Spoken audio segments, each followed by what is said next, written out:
भोंदू खराचे शिर्डीतच फुटले Bing. Office boy निघाला मास्टरमाइंड. शिर्डी येथे दर्शन रांगेत उभ्या असलेल्या महिलेला कॅप्टन खरातच्या ऑफिस बॉयने थेट व्हिडिओ दाखवून धमकावले. स्वतः वाचवण्याच्या नादात खरातने त्या महिलेला पोलिसात जायचा सल्ला दिला आणि तेथेच खरातने स्वतःच्या पायावर धोंडा मारून घेतल्याचे आता पोलीस तपासात पुढे आले आहे. या प्रकरणात भोंदू खरात याच्याबरोबर त्याचा ऑफिस बॉय हाही मास्टरमाइंड असल्याचे पोलीस तपासात पुढे येत आहे.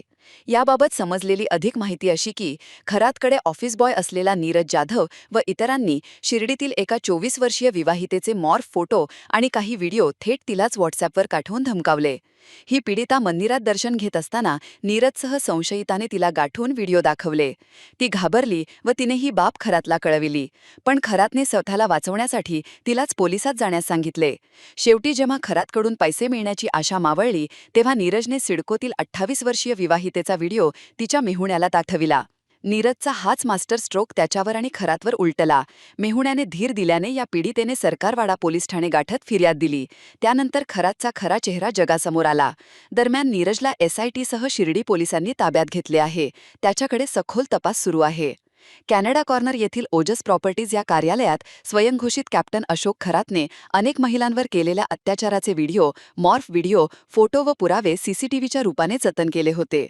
खरातचा विश्वासू असलेला नीरज जाधव याने डिसेंबर 2025 मध्ये खरातच्या नकळत कार्यालयातून या 58 महिलांवरील अत्याचाराचे फुटेज चोरले. खरात एकटाच या कृत्यातून मजा मारत असून स्वतःला समाजात सास म्हणून मिरवत असल्याचे पाहून नीरजच्या मनात पैशांची हाव निर्माण झाली. त्याने या व्हिडिओंच्या जोरावर खरातलाच ब्लॅकमेल करण्यास सुरुवात केली. नीरज आणि त्याच्या साथीदारांनी या क्लिप्सच्या बदल्यात खरातकडे 5 कोटी रुपयांच्या खंडणीची मागणी केली होती.